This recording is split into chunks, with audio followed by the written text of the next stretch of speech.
And welcome, I'm Rock Roddy. History being made in Cuba, the Rays involved, and what a story it is. President Obama is there. There is a game to be played. The Rays are going to take on the Cuban national team, but it's more of a goodwill trip. We now go to Havana with Bright House Sports Network's Rishi Barran. And Rishi, they haven't even played the game, and the Rays have been very, very busy, huh? Yeah, it's been a nonstop schedule for them all day today. They took a tour. Some of the coaches had a clinic with kids. But the best experience really of the day was when they went to Estadio Latinoamericano and got to meet the fans and got to take in the culture and the color of that stadium and fan base. And one guy who was probably the most excited of all the team for the trip, Chris Archer, made a new friend along the way. As an organization, I'm honored to be a part of this and to come to a land where there's been so many great stars that have impacted Major League Baseball. Rays all-star pitcher Chris Archer was already pumped to be in Cuba. Then Monday afternoon, young Diego Lopez made the trip priceless. The two played catch and even traded gloves, instantly bonding. There's so many differences, I think, between the countries, whether it's location, language, political views, but the one thing that is a common thread is we speak the same language of baseball. Tampa resident Derek Jeter, part of a Major League Baseball caravan of goodwill that came to Havana. He and the Rays players clearly moved by the warmth of the Cuban fans from the minute they entered Estadio Latinoamericano. Those fans quite ready to put on a show on Tuesday. Go around Fenway or Yankee Stadium or some of the places we play.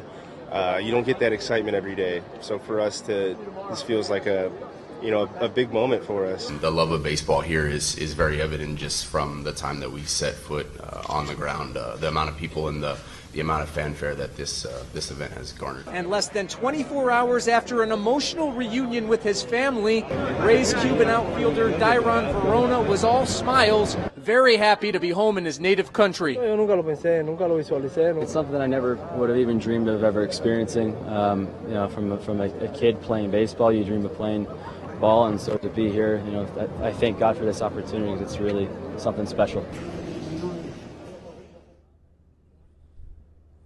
Verona will bat leadoff in the game. He can't wait, and you can just feel the ease for him being back in his native nation. Got to spend some time talking to Dave Winfield today, the Hall of Famer, who's here on behalf of the Players Association. He said the Rays are going to get an experience that they can only imagine. It's going to be a once-in-a-lifetime day for them tomorrow, Rock. So they can't wait to get on that field and play some baseball with the Cubans. Let me ask you this, Rishi. Last time a Major League Baseball team played there was Baltimore Orioles. It was a while ago.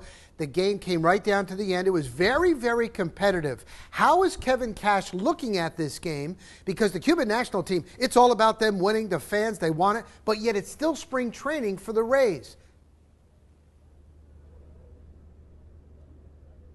Well, Cash really more than anything just wants his players to enjoy this experience and take it all in. But of course he wants to win, and the Cubans want to win more than anyone. So he's going to approach it as a game that they're out there to win. But again, yeah, of course they're still getting their work in too. But for this trip, it's all about just being here in Havana and soaking in all the Cuban culture, Rock. Rishi, great job. Hey, good getting Matt Moore. Usually a pitcher doesn't talk the day before he's going to pitch. So, Rishi, enjoy yourself there.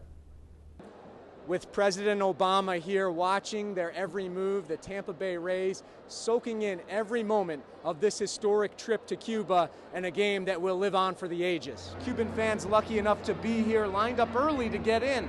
With President Obama watching with his family, everyone took in the historic first pitch. Louis Tiant, a moment that will live forever and that Tiant hopes is the beginning of change in his native land. I think we should do that a long time ago. No wait till now. I mean, how many more years we have to be there? How many years we have to be miserable the way we are? That's enough of that. At the famous hot corner in Havana's Central Park, the talk about this game has been animated. The Rays treated to a packed house and a once-in-a-lifetime experience. Heck, they already had one last night at the MLB reception that included an appearance by Derek Jeter and John Kerry and a performance by Jimmy Buffett. You had a lot of people that have had many special nights in the game of baseball. When you hear some guys that have been in the game for 15, 20 years talking about this is a top 5 night for them in the game of baseball, I think that kind of explains what took place. On game day, it was a chance to soak in everything and enjoy this day that will live on forever. Everybody's kind of just welcomed us, been extremely friendly. I mean, yesterday the players were walking around the city the entire day, and everybody raved about how friendly everybody was. When we get on the plane, we'll probably really appreciate what has just taken place. I had an opportunity to go in and speak to the Rays players. They're really positive about their experience. I think they embrace the opportunity to be here, enjoy a different culture, and I have to say, just really proud of the way our players conducted themselves. And this historic visit could be the beginning of change between Cuba and the United States. It's going to take a while, but I know it's going to happen. I know it's going to happen. And that's a good beginning right now. The Rays able to witness history firsthand. We were floored watching on TV. Rishi, what was it like to experience it in person? It was a once-in-a-lifetime opportunity for me, and the players would say the same thing. They went to the ballpark. The energy there was unbelievable. And, you know, it's great just to play the Cuban team and face a team of that stature, but to do it with President Obama there, with those fans just raucous and rowdy and ready for some baseball, it was a day that these players will count as one of the best that they've had. The sights and sounds magnificent at Estadio Latinoamericano. From the introductions to the releasing of peaceful birds, the lasting images will live forever in time. I took a lot of pictures and I made a lot of videos, so those are going to help my memories when I get those gray hairs. So obviously it's clear in my mind right now, but years from now, I'm definitely going to look back. Everybody, I thought, did a tremendous job. Even the guys that came in and fixed the field, the field was immaculate.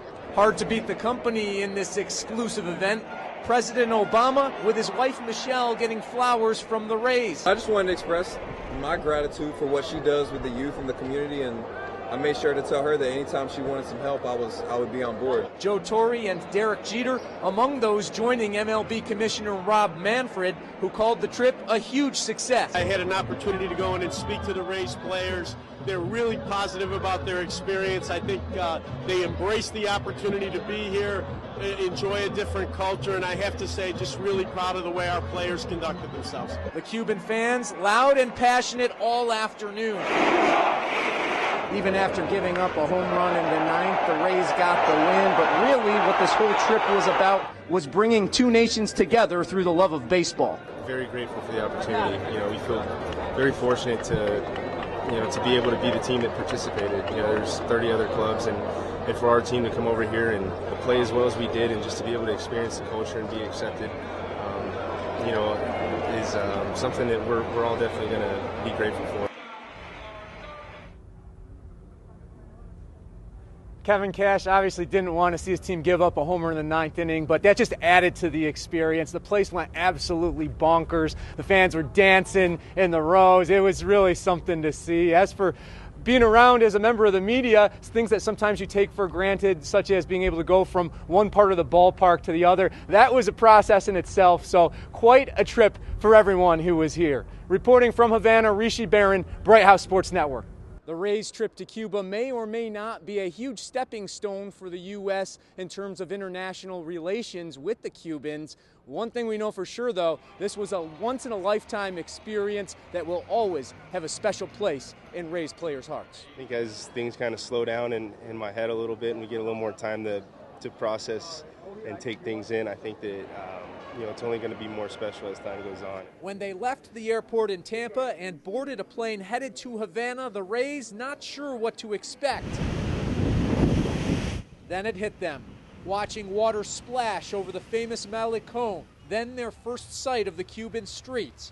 Culture that they found firsthand, which left an immediate impression. I think the happiness of the people, just going around town and just seeing all the smiles, I think that's what made the trip most worthwhile. It was only for a few days, but so much happened. What they will experience here, they'll carry with them forever.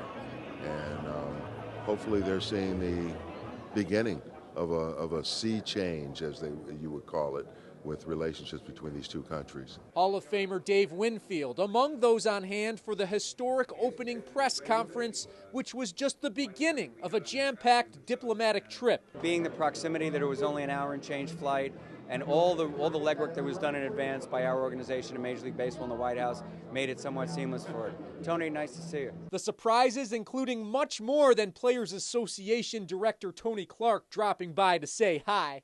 There was the MLB reception, a chance for the players to spend time with Secretary of State John Kerry and the legendary Derek Jeter, not to mention a performance by Jimmy Buffett. Half woman, half child, more than half wild. He loved that little. And the next day, a chance to meet President Obama and the First Lady. I just wanted to express my gratitude for what she does with the youth and the community, and I made sure to tell her that anytime she wanted some help, I would be on board. That was something special. As I was warming up, I could see all the guys go over there and get to introduce themselves. So I knew where he was sitting, and that was one of the things I checked in with as I got on the mound for the first inning. And then there was the game itself, in the incredible atmosphere, unlike anything these young men have ever been a part of. They play with a lot of passion, play with a lot of energy, and I'm honored to be a part of this game. There was a lot of people that worked really hard from on our end, the Cuban end, and then also, I mean, anytime you're dealing with two governments, there's a lot of people that have a lot of input. So everybody, I thought, did a tremendous job. Kevin Cash's jersey from the game will be in Cooperstown. The memories entrenched in the players' minds forever. Rishi Barran, Bright House Sports Network. While the Rays were in Cuba, they did everything they could to get deep into Cuban culture. At the heart of that, baseball. And here's a look at some of what they experienced with the Cuban game of baseball while they were here. If you want to talk baseball in Cuba, you go to the fabled Hot Corner in Havana's Central Park. Passionate fans travel from all over the nation to meet there. Chris Archer, among the Rays players checking out the Hot Corner the day before the game, wanting to put on a show for those fans. Just to give them a hands-on version of it and to interact with the people that have produced such great talent at the major league level is going to be a great experience. The Rays had no trouble blending in. Those fans who know American baseball better than most Americans gladly greeting their visitors. The love of baseball here is very evident just from the time that we set foot on the ground, the amount of people and the amount of fanfare that this event has garnered. This feels like a big moment for us, and obviously for the Cuban people and us just to be able to come around the game of baseball and put together a game. It was an opportunity very few American major leaguers have had since Fidel Castro took power and turned Cuba into a communist dictatorship. A game against the Cuban national team in the one and only Estadio Latino Americano. They never been in Cuba before and played in a stadium with 55,000 people screaming and arguing. From the moment the Rays walked in, they were all in. Immersed in baseball the Cuban way. Pre-game introductions were pretty impressive. The festivities included a special moment where the Rays took the field with the future of Cuban baseball. Children who loved the game with no worries about politics, just baseball. It was, like I said, something you never experienced, and just having them with us and being able for them to enjoy that moment too. They're really young. I'm sure they'll enjoy every moment that they had. The ceremony's breathtaking, as was the first moment of the game. Rays minor league outfielder Dairon Verona leading off in his first return to his native land since defecting in 2013. I thought everything went really well today. I really enjoyed the opportunity to come back to my homeland and play a game here in front of this crowd. Something that was very impressionable, very emotional experience. His teammates getting a first-hand look at the Cuban game, which they could only read about before. Just the amount of cheers, the things like that was very nice for us to go out there and play in. That's the whole reason we did it. Really for the players, for our organization, for them to come down, experience something, maybe bring everybody together. Not only did the trip bring the Rays closer, at least momentarily, it brought two cultures, two countries with major differences, peacefully together too. Rishi Barran, Bright House Sports Network.